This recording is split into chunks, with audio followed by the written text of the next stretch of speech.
जानवर के उंगली करने की गलती से भी मत करना, क्योंकि ये है पोर्क्यूपाइन, जिसे कुदरत ने भरपूर कांटे दिए हैं, जिसका इस्तेमाल करके ये दूसरे जानवरों को नानी याद दिला देता है। लेकिन कभी भी ये किसी के कांटे खुद नहीं चुबाता, बल्कि दूसरे जानवर खुद इससे अनइंटेंशनली कांटा चुबवा लेते हैं, क्योंकि जब कोई इसके उंगली करता है तो इन कांटों पर प्रेशर पड़ता है और फिर ये नीचे जाकर स्प्रिंग की तरह ऊपर आते हैं और खाल के अंदर तक घुस जाते हैं, जिन्हें बाहर निकालने में बहुत दर्द होता है। इस छोटी सी चिड़िया ने जापान की बहुत बड़ी मदद की, पर कैसे? दरअसल 90s के टाइम पर जब bullet train 210 kilometre per hour की स्पीड से किसी टनल में घुसकर बाहर निकलती तो इतनी खतरनाक आवाज होती कि आसपास के इलाके के लोगों की नींदें हराम हो जाती, और लाख माथापच्ची करने के बाद भी इंजीनियर्स इसका सोल्यूशन नहीं निकाल पा रहे थे। लेकिन एक दिन उनकी नजर इस किंगफिशर पर पड़ी और उन्होंने देखा कि जैसे ही ये पानी में गोता लगाता है तो छपेक की आवाज नहीं आती, और फिर इसी से इंस्पायर होकर उन्होंने बुलेट ट्रेन को रीडिजाइन किया, जिससे समस्या तो दूर हुई, साथ में ट्रेन की स्पीड भी बढ़ गई।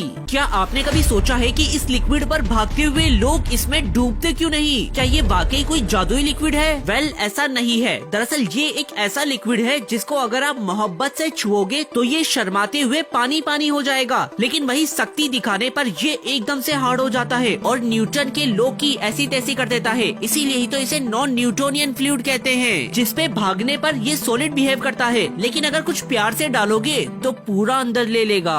ये कचरे का ढेर नहीं बल्कि साइकिल का कब्रिस्तान है, जो कि चाइना में बना है। दरअसल वहाँ कई सारी साइकिल शेयरिंग कंपनीज ने कंपटीशन के चलते करोड़ों साइकिल एक साथ मार्केट में उतार दी, जिसे लोग रेंट पर लेकर इस्तेमाल कर सकते थे। लेकिन दिक्कत तब हुई जब लोग उन्हें फिक्स पार्किंग में पार्क करने के बजाय कोई गार्डन में, कोई जंगल में, कोई रेलवे स्टेशन, तो कुछ चूतिए तो रोड के बीचों बीच साइकिल खड़ी करके चले जाते, जिससे कंपनीज को इतना नुकसान हुआ कि कंपनियां ही रोड पर आ गई। फिर लास्ट में गवर्नमेंट ने इन्हें हर जगह से हटवाकर इस कब्रिस्तान में रखवाया, जहां आज भी ये धूल चाट रही है।